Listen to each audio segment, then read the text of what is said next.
dan tempat kami berikan kepada hambanya Pendeta Anugrah Laya.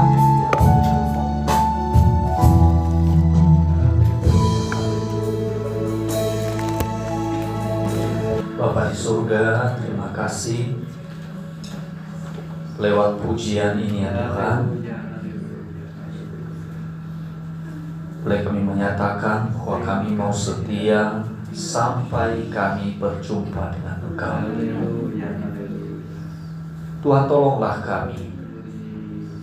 Biarlah pernyataan kami ini lahir dari hati yang telah mengenal Tuhan, sehingga keluar dari ucapan kami. Terima kasih Tuhan, berikanlah kami kemampuan, karena kami sadar bahwasanya jikalau kekuatan kamilah tidak mampu untuk menjalani hari-hari kami, bahkan setia kepada Engkau. Tapi lindungilah hati kami, bahkan hidup kami ya Tuhan. Berkati kami yang hadir pada saat ini maupun juga yang akan mendengarkan melalui online, sehingga kebenaran firman Tuhan itu menggugah hati kami. Dan boleh kami terima, lalu kami simpan di dalam hati kami, dan kami lakukan di dalam hidup kami hari ke hari.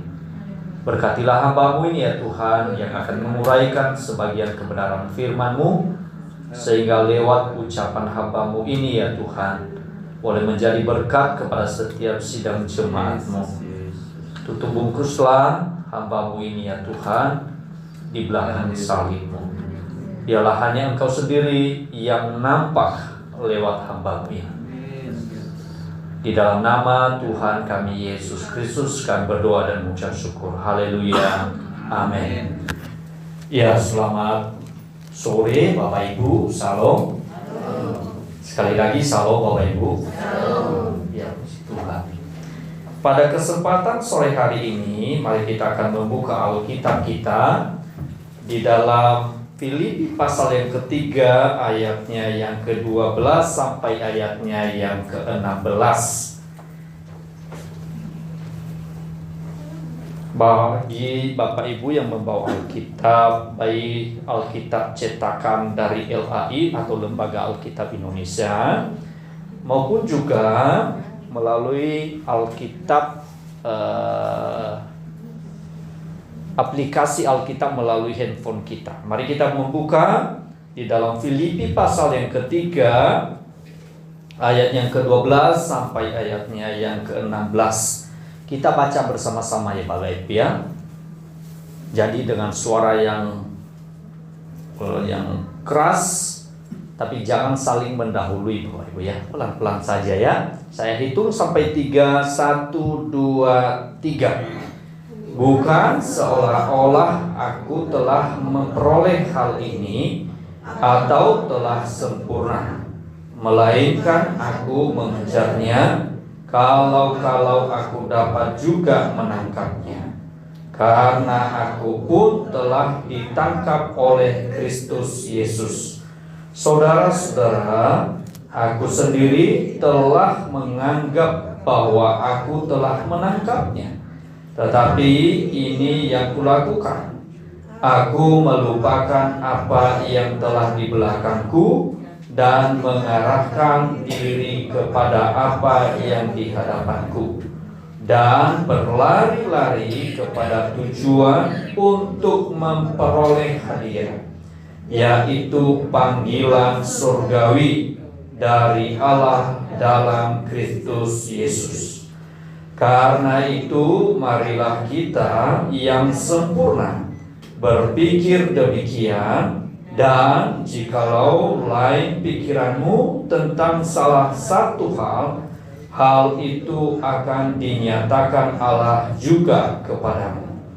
Tetapi baiklah tingkat pengertian yang telah kita capai, kita lanjutkan menurut jalan yang telah kita tempuh. Puji Tuhan. Bapak Ibu dan saudara-saudaraku yang kekasih, kalau kita melihat di dalam bagian kebenaran firman Tuhan ini Bapak Ibu, maka kita bisa melihat bagaimana tentang Rasul Paulus yang sedang dia alami, Bapak Ibu ya. Rasul Paulus yang dalam surat ini sebenarnya dia mengirim surat kepada jemaat Filipi.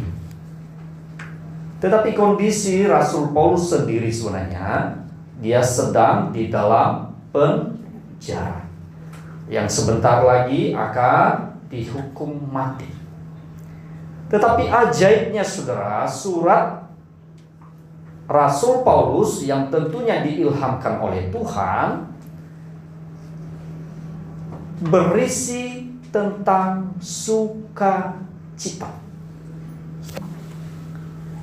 Bapak Ibu dan saudara-saudaraku yang kekasih dalam Tuhan, jikalau seseorang dalam penjara biasanya yang muncul ya Bapak Ibu ya, di dalam ungkapan seseorang apa yang keluar biasanya?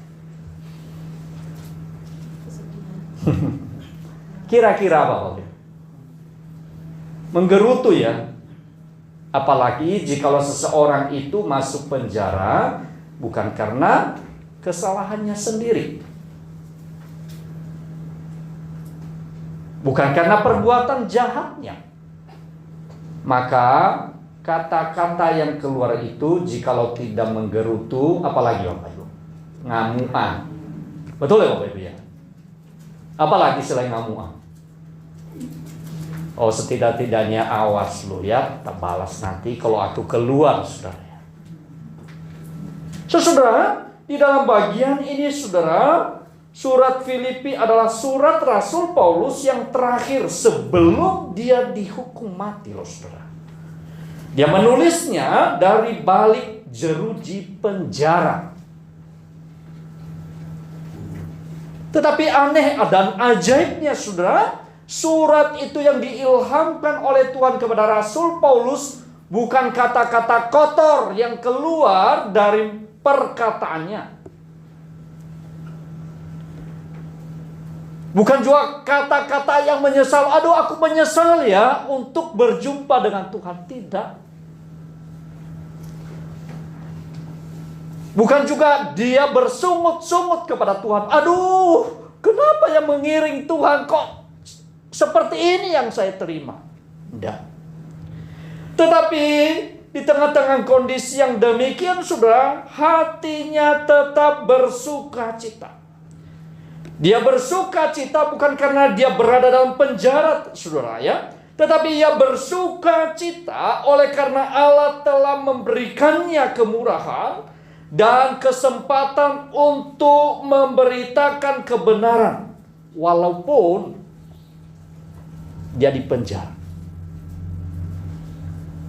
Coba kita bayangkan saudara ya, kadang-kadang kita hanya bersinggungan saja saudara. Biasanya, walah buat apa ke gereja ya? Kita sudah mulai apa? Ciut semangat kita bukan? Betul enggak? Bersinggungan aja saudara, belum diolok-olok, belum dihina itu saudara. Belum dikucilkan saudara.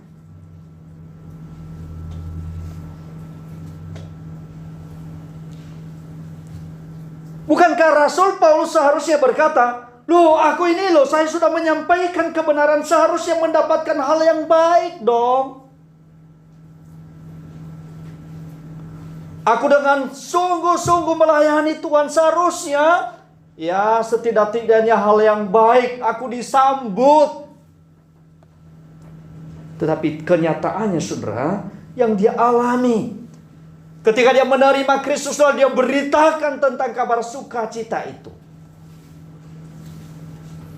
Seolah-olah saudara, seolah-olah dalam tanda kutip saudara, seolah-olah Paulus itu adalah seorang penjahat yang besar. Padahal sesungguhnya dia mengabarkan tentang kabar sukacita itu. Menyampaikan tentang kebenaran itu, yaitu Yesus Kristus adalah Tuhan dan Juru Selamat. Mungkin dalam hatinya saudara ya, misalnya ya saudara ya, pada umumnya ya, loh aku ini loh sudah ajak orang supaya mereka hidup menjadi lebih baik. Kok mereka bukan terima kasih sama saya ya? Betul enggak? Justru sebaliknya. Sekali lagi Bapak Ibu dan saudara-saudara sekalian, jawaban tidak selamanya demikian, saudara. Ketika kita melayani Tuhan, setia kepada Allah, tidak selamanya hal yang baik itu yang bisa kita terima loh, saudara. Bisa hal-hal yang tidak baik dari orang-orang yang menolak Kristus. Secara lahiriah, saudara, dia dibelenggu dalam penjara. Dia dimasukkan di dalam penjara oleh orang-orang yang tidak menerima, bahkan yang menolak Injil itu. Tetapi ia sendiri mengalami kemerdekaan.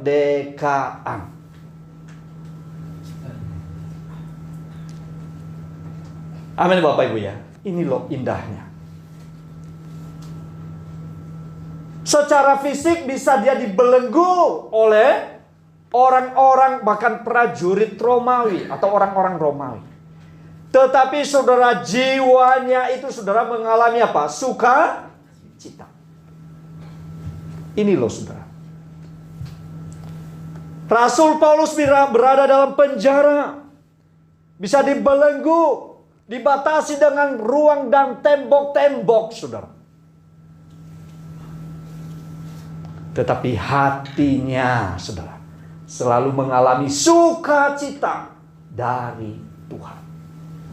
Kuasa Allah itu bekerja di dalam hatinya. Walaupun tembok, walaupun di dalam jeruji besi, walaupun di dalam penjara di bawah tanah, tapi hatinya itu meluap oleh karena perjumpaan dan pengenalannya kepada Tuhan kita, Yesus Kristus. Amin Bapak Ibu ya.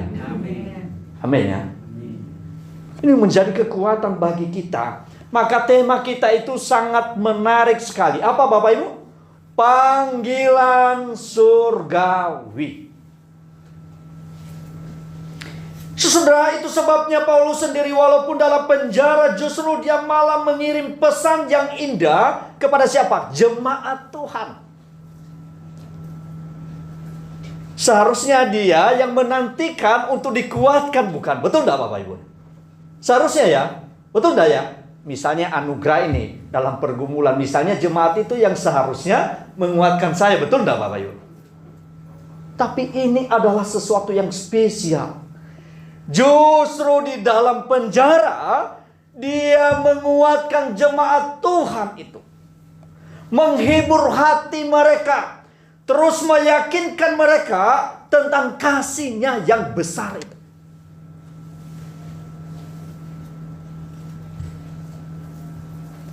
Itu sebabnya di dalam Filipi pasal 4 ayat 4 sampai 7 dia mengatakan dengan keyakinan yang sungguh, bukan kepura-puraan.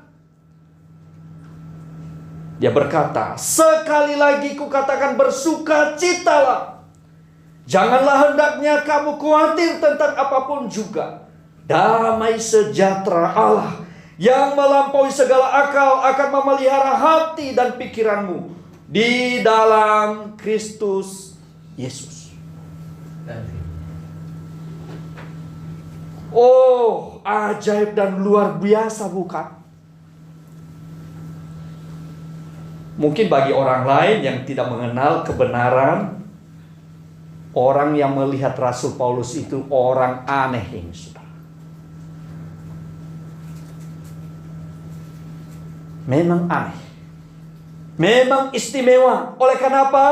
Karena di dalam kesesakan sekalipun, Allah tetap memberikan kekuatan, penghiburan, bahkan meyakinkan akan panggilan surgawi itu yang tidak pernah henti-hentinya.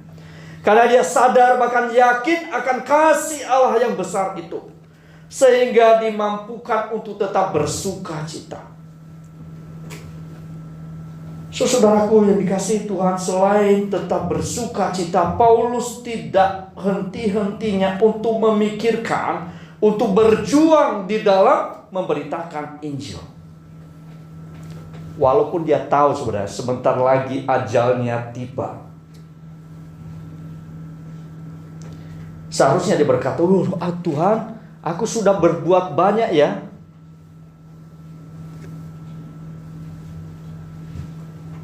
ya sudah berhenti saja di sini karena aku sudah berbuat banyak untuk melayani. Tidak demikian, saudara. Justru Paulus ketika dia menyadari hal itu dalam hidupnya, dia berkata di dalam ayatnya yang ke-12 tadi, bagaimana saudara? Bukan seolah-olah aku telah memperoleh hal ini atau telah sempurna, melainkan aku mengejarnya. Kalau-kalau aku dapat juga menangkapnya, karena aku pun telah ditangkap oleh Kristus Yesus. Ini loh penting. Garis bawahi Bapak Ibu, siapa yang menangkap Rasul Paulus? Tuhan Yesus. Artinya apa? Yesus sendirilah yang telah menyatakan kasih-Nya kepada siapa? Paulus.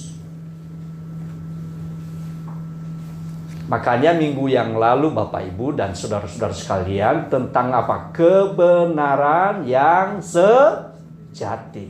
Ya, kebenaran yang sejati itu kemarin kita sudah membahas hal itu. Kebenaran sejati itu hanya didapat melalui dan di dalam Yesus Kristus. Kebenaran sejati itu pula lah yang memerdekakan seseorang. Tentunya dimerdekakan dari belenggu dosa atau maut yang membawa kepada kebinasaan. Sehingga minggu yang lalu saudara, Paulus itu dia mengingatkan, dia akan berkata, yang ku kehendaki ialah mengenal Dia dan kuasa kebangkitannya dan persekutuan di dalam penderitaannya, di mana aku menjadi serupa dengan siapa Bapak Ibu? Serupa dengan pendeta kan? Bukan. Serupa dengan siapa? Ayat 10 dan ayat 11 itu saudara ya. Serupa dengan siapa? Dengan Dia di dalam kematiannya.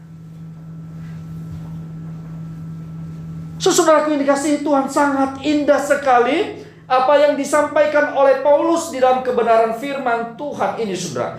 Bahwasanya Paulus itu tidak pernah puas dengan apa yang sudah dia dapatkan. Tetapi dia terus berjuang untuk melakukan yang terbaik selama ada kesempatan. Kadang-kadang kita dalam hidup ini, saudara, banyak sekali kesempatan yang telah Tuhan anugerahkan kepada kita, bukan? Betul tidak? Misalnya ya, kesempatan untuk beribadah. Kadang-kadang ibadah kita masih bolong-bolong kok. Betul tidak, Pak? Ada kesempatan untuk memberitakan Injil, membagikan Injil kepada orang lain. Lalu kita bagaimana? Kita tenang aja, kita pikir, oh nanti itu tugasnya Pak Pendeta. Betul ya Bapak Ibu? Atau itu tugasnya Mas Kris atau Pak Kristio Witoyo. Oh nanti kan itu full timer gereja. Maksudnya mereka yang bertugas untuk memberitakan. Padahal ada kesempatan bagi kita untuk membagikan kabar sukacita itu loh saudara. Tetapi apa? Kita abaikan. Kita lalaikan kesempatan itu. Akhirnya apa? Momen pertemuan dengan teman, sahabat, kerabat. Akhirnya apa? Lalu begitu saja. Orang yang mungkin berjumpa dengan kita, sahabat, kerabat, dia pulang ke rumah Bapa di surga. Akhirnya apa? Kita menyesal. Aduh, kenapa ya dulu aku gak beritakan Injil ya? Udah lewat. Sedih ya Bapak Ibu. Maka di dalam bagian ini saudara, menjelang akhir hidup Rasul Paulus saudara, walaupun keselamatan itu sudah menjadi bagiannya, tetapi dia tidak membuatnya menjadi apa? Mundur. Tidak membuatnya berhenti dalam hidup. Tidak membuatnya puas dengan itu. Tetapi dia berkata, kalau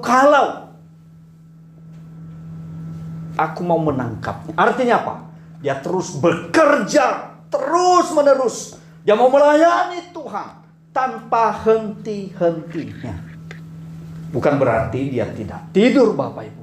Bukan berarti dia tidak istirahat. Tetapi semangatnya, gairahnya itu saudara semakin hari. Apa? Untuk mau melayani Tuhan lewat orang-orang yang ada di sekitarnya. Amin Bapak Ibu. Itu kesempatan apa tadi? Kesempatan memberitakan Injil. Mau Bapak Ibu? Ini berat. Mau Bapak Ibu memberitakan Injil? Itu loh panggilan surgawi loh saudara. Panggilan kita loh sebagai orang-orang yang telah menerima penebusan dari Tuhan. Tidak hanya saja tugas pendeta itu saudara.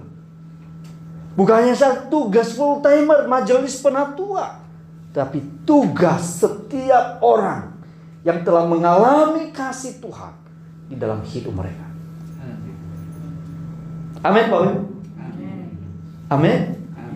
Kalau lewat loh saudara, momen itu saudara, sudah lewat begitu saja. Saudara dikasihi Tuhan, Paulus berjuang menyatakan kesetiaannya, ketaatannya di dalam melayani Tuhan, di dalam beribadah kepada Tuhan.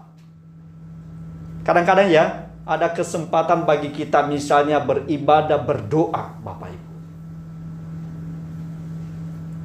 Tadi di Darmo Harapan pagi itu saya sempat dengar, bukan hanya sempat, saya mendengar dari uraian Bapak Pendeta Jimmy Setiawan. Kira-kira orang Kristen atau kita, berapa kali sih kita berdoa setiap hari? Ayo Bapak Ibu. Berapa kali berdoa kita?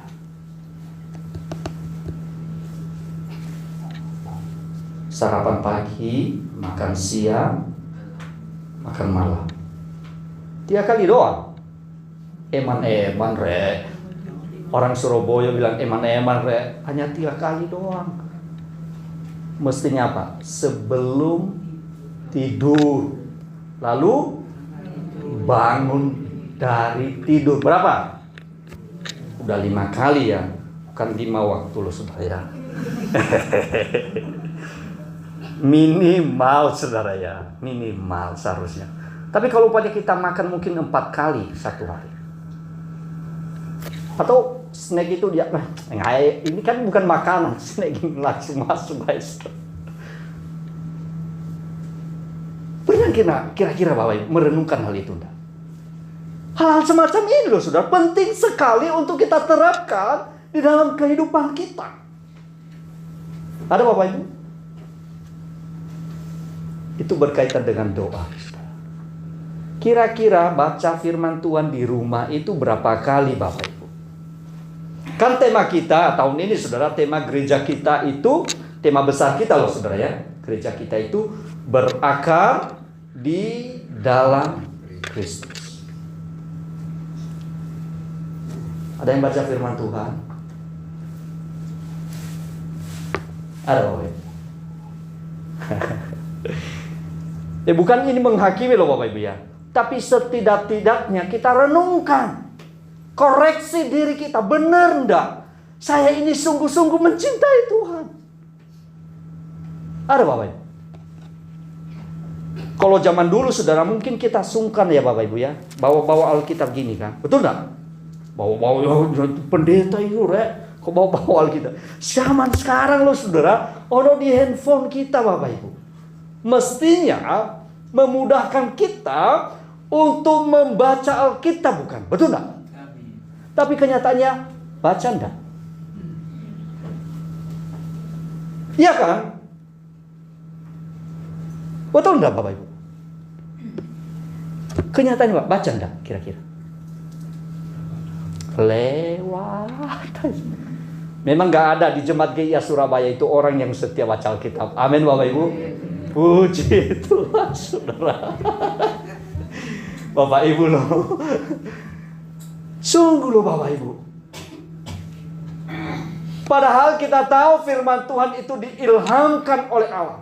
Allah Roh Kudus. Tujuannya apa? Manfaatnya apa? Untuk mendidik. Untuk apa lagi saudara? menuntun seseorang pada banyak hal, saudara. Tapi kita abaikan, saudara. Eman ya, saudara. Makanya kemarin, saudara, bagi Bapak Ibu yang mengikuti webinar dalam rangka Pra-HUT kita, saudara, ada beberapa hal yang disampaikan oleh Ibu Evangelis Linda Bustan Buka. Bagaimana seseorang yang berakar itu akan diterapkan lewat pekerjaannya, di dalam keluarganya, di dalam aktivitasnya, baik di dalam berelasi dengan masyarakat, bahkan banyak hal. Saudaraku yang dikasihi Tuhan, Paulus tidak berhenti puas dengan aku sudah diselamatkan oleh Tuhan. Tidak, saudara. Ambisi suci itu, ambisi kudus itu terus menggelora di dalam hatinya untuk melayani Tuhan. Baik di dalam berdoa, membaca firman-Nya, bahkan untuk melakukan di dalam kehidupannya hari demi hari. Mesti itu menjadi panggilan kita, Bapak Ibu. Maka di dalam memenuhi panggilan surgawi itu, saudara, ada banyak rintangan, saudara.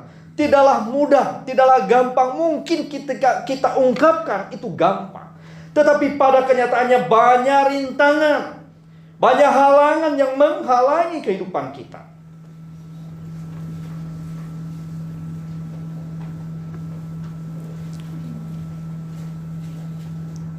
Halangannya apa, saudara?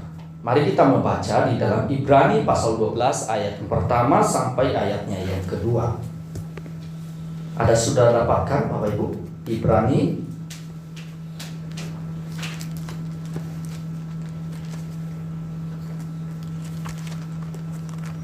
Ibrani 12 ayatnya yang pertama sampai ayatnya yang kedua. Saya bacakan buat Bapak Ibu ya, kalau masih belum menemukan. Berkata demikian, karena kita mempunyai banyak saksi bagaikan awan yang mengelilingi kita, marilah kita menanggalkan semua beban dan dosa yang begitu merintangi kita, dan berlomba dengan apa? Dengan tekun dalam perlombaan yang diwajibkan bagi kita. Marilah kita melakukannya dengan mata yang tertuju kepada siapa? Kepada Yesus yang memimpin kita dalam iman dan yang membawa iman kita itu kepada kesempurnaan, yang dengan mengabaikan kehinaan tekun memikul salib ganti sukacita yang disediakan bagi Dia yang sekarang duduk di sebelah kanan tata Allah si Tuhan. Saudara, di dalam memenuhi panggilan surgawi itu rupanya ada tantangan, ada hal yang merintangi kita, yaitu beban dan dosa. Bapak Ibu, suatu kali ada satu kisah ini, Bapak Ibu. Satu kisah, ada seorang bapak tua yang sudah umur. Lalu bapak tua ini sedang memikul beban yang begitu berat. Jadi bapak tua ini berjalan, saudara, tertatih-tatih dia oleh karena berat beban yang dipikulnya. Ketika dia berjalan, lalu menyusuri perjalanan, lalu pas supir truk itu, saudara, dia melihat, waduh, kasihan bapak tua yang sedang memikul beban berat ini. Jadi dari bapak supir itu timbullah belas kasihan. Lalu dia memanggil bapak supir ini, saudara, memanggil pak tua yang sedang memikul beban yang berat ini. Dia bilang, "Pak, ayo naik aja di atas truk." Wah, baik ya Pak, Bapak Ibu ya, orangnya baik ya. Tapi ketika bapak tua yang sedang memikul beban berat tadi, dia naik truk, Bapak Ibu. Anehnya bapak tua ini, saudara, dia tidak melepaskan beban yang ada di pundaknya tadi, saudara. Dia berdiri di atas truk, lalu menggendong bebannya yang berat itu. Ketika pas supir dia melihat saudara, geleng-geleng kepala Bapak Ibu. Karena apa saudara? Waduh, Pak Tua ini gimana sih? Saya sudah menawarkan bantuan kepada dia naik truk, tetapi anehnya kok dia tidak lepaskan ya untuk bebannya yang berat itu.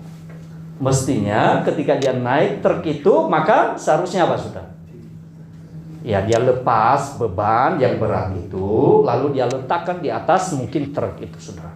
Sehingga dia tidak lagi ngos-ngosan untuk menanggung beban itu.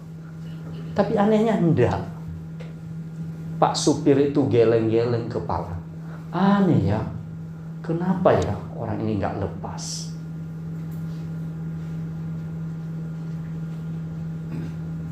Lalu dia bilang sama Pak Tua itu, Pak Tua, lepaskanlah bebanmu, lalu kamu taruh bebanmu yang berat itu, lalu duduk dan nikmatilah keindahan.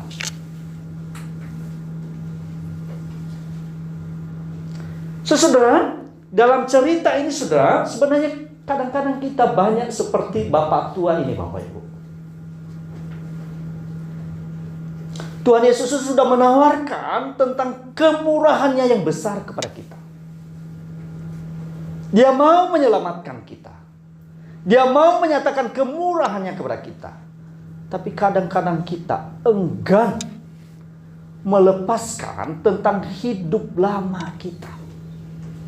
Seolah-olah saudara eman sekali kalau kita lepaskan semuanya itu. Seolah-olah kita eman sekali untuk melepaskan beban yang berat itu yang merintangi perjalanan kehidupan kita. Sehingga kadang-kadang kita dalam hidup ini jenuh dalam diri kita. Seolah-olah menindih kehidupan kita. Sesungguhnya Yesus Kristus itu mau melepaskan kita dari beban dosa yang membelenggu kita. Tetapi kita sekali lagi seolah-olah kita eman terhadap semuanya itu. Hal yang sama seperti Bapak Tua tadi. Seharusnya bisa dia nikmati hal yang indah di bawah truk itu sudah. Karena bebannya sudah dilepaskan. Sudah diletakkan.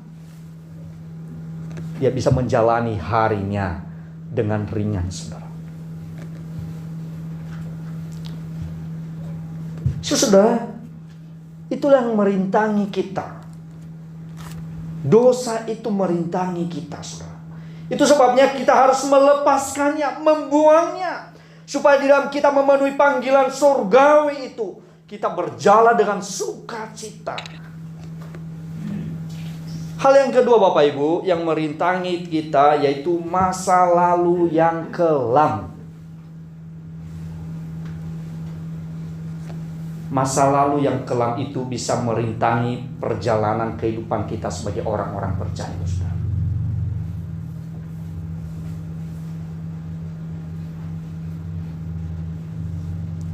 Dikhianati orang, terus teringat di dalam pikiran kita, sehingga seolah-olah kita dikengkang olehnya.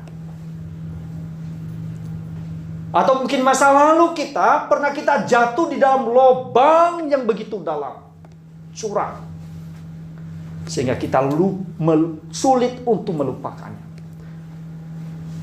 Sehingga iblis selalu pakai untuk mengintimidasi kita. Oh misalnya anugerah kamu dulu loh, kamu sudah berdosa loh, kamu sudah melakukan ini loh, oh ini loh kamu lakukan, Tuhan itu tidak terima kamu. Iblis selalu mengintimidasi kita terhadap apa? Masa lalu, saudara. Sehingga banyak orang yang tidak melepaskan dirinya tentang masa lalu. Dia selalu mengingat masa lalu, saudara. Mereka terbelenggu dengan masa lalu yang begitu hitam, yang begitu pekat, yang begitu kelam. Sehingga mereka sulit maju di dalam iman dan kerohanian mereka. Mereka lebih mendengar intimidasi dari kuasa kegelapan itu. daripada kuasa Allah. Mereka mendengar kuasa itu. Padahal sesungguhnya saat kita bertemu dengan Tuhan, berjumpa dengan Tuhan, sesungguhnya saat itu hal yang lalu kita akan buang di belakang kita. Kita lupakan itu. Kita tidak hidup dengan masa lalu kita yang kelam, tetapi kita hidup di dalam hidup yang baru bersama-sama dengan siapa? Dengan Kristus Tuhan. Amin ya Bapak Ibu ya. Itu sebabnya dalam bagian ini saudara, yang bisa menghalangi kita tentang dosa, dan yang kedua masa lalu yang kelam. Kalau demikian Bapak Ibu dan saudara-saudara sekalian, di dalam memenuhi panggilan surgawi itu kita harus memperhatikan beberapa hal yang Tuhan inginkan lewat kebenaran firman Tuhan. Yang pertama sudah, berlomba dengan tekun. Firman Tuhan sudah kita membacanya tadi sudah. Paulus tidak pernah berhenti puas diri dengan apa yang telah dia dapatkan, keselamatan yang telah Tuhan anugerahkan itu. Tetapi dia berlomba seperti seorang pelari, saudara. Seperti seorang prajurit. Seperti seorang olahragawan. Dia terus mengarahkan pandangannya ke depan. Dia berlomba dengan tekun. Tidak hanya saja saat senang, tetapi saat yang sulit pun dia harus jalani. Karena dia tahu bahwa Tuhanlah yang menopang hidupnya. Saudara, tekun artinya berlomba dengan serius, gigih, ulet, dengan semangat yang tinggi dan tekad yang bulat, saudara.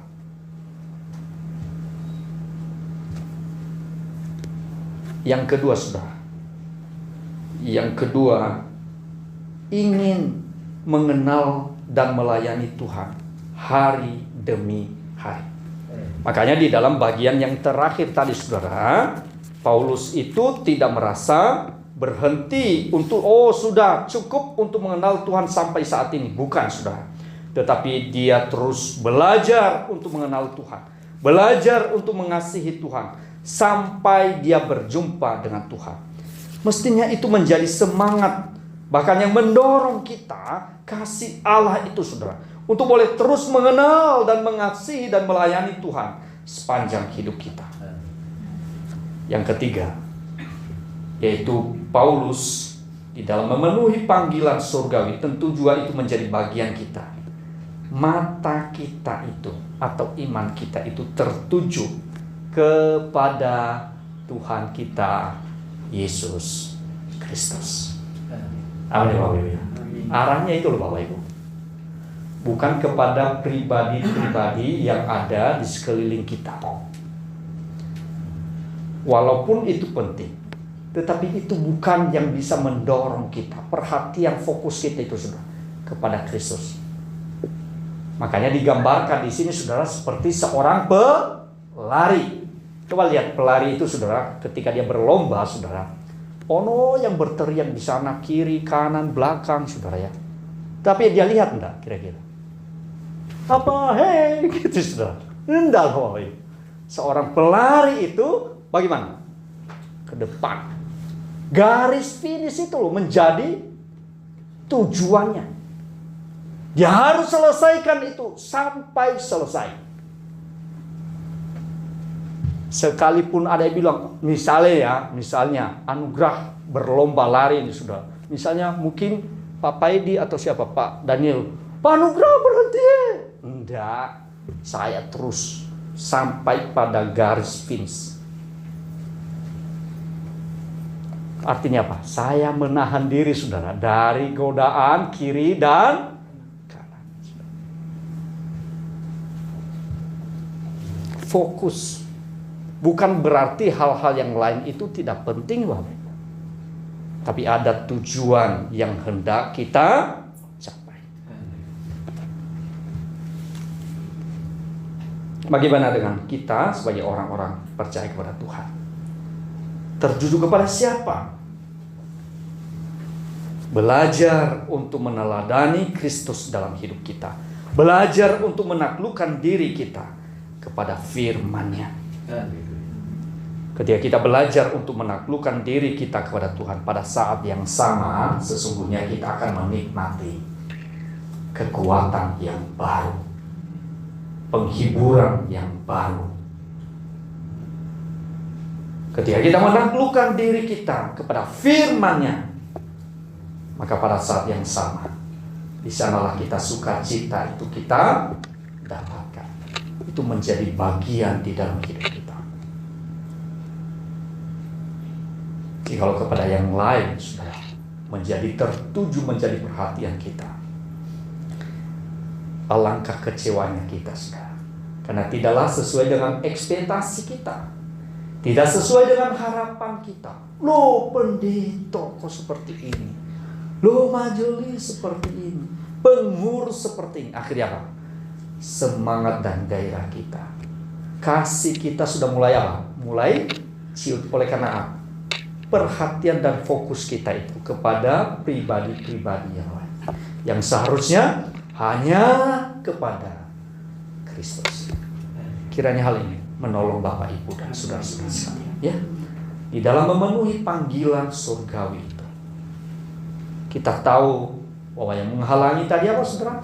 Dosa dan masa lalu yang kelam. Buang semuanya itu. Tapi biarlah kita di dalam memenuhi panggilan itu apa? Berlomba dengan tekun. Jangan jemu-jemu, saudara. Seorang yang setia itu, saudara, itu dibuktikan melalui waktu. Misalnya ya, anugerah itu apakah setia kepada istrinya, saudara, maka itu teruji atau terbukti melalui waktu. Oh, Pak Anugerah itu setia. Kenapa? Sampai maut memisahkan. Lewat waktu. Bagaimana kita dikatakan sebagai seorang yang setia dalam hidup kita? Ya, sampai kita berjumpa dengan Tuhan kita, Yesus Kristus. Sehingga pada akhirnya, puji Tuhan, dan Dia pun membuka tangannya dengan lebar untuk menyambut kita yang setia kepada Dia. Dan berkata apa, saudara? Sabaslah hambaku yang setia.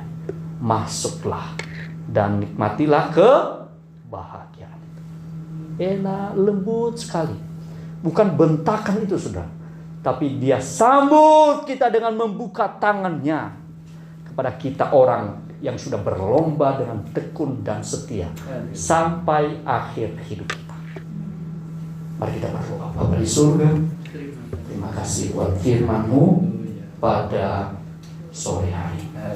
Kuatkanlah dan teguhkanlah setiap jemaat-Mu, supaya kami di dalam kami memenuhi panggilan surgawi itu, kami sungguh-sungguh berlomba dengan setia, dengan semangat ambisi yang murni, yang kudus, untuk mengenal Tuhan sepanjang hidup kami dan melayani Engkau sepanjang hidup kami, dengan mata iman kami tertuju kepada Engkau, sehingga manakala kami mengalami peristiwa baik suka maupun duka, hati kami tidak menjadi kecewa, karena kami tahu bahwa ketika kami setia dan taat kepada Engkau, Engkau tidak menolak kami, tetapi Engkau membuka tangan-Mu dan menerima kami dan berkata, sabaslah hambaku yang setia.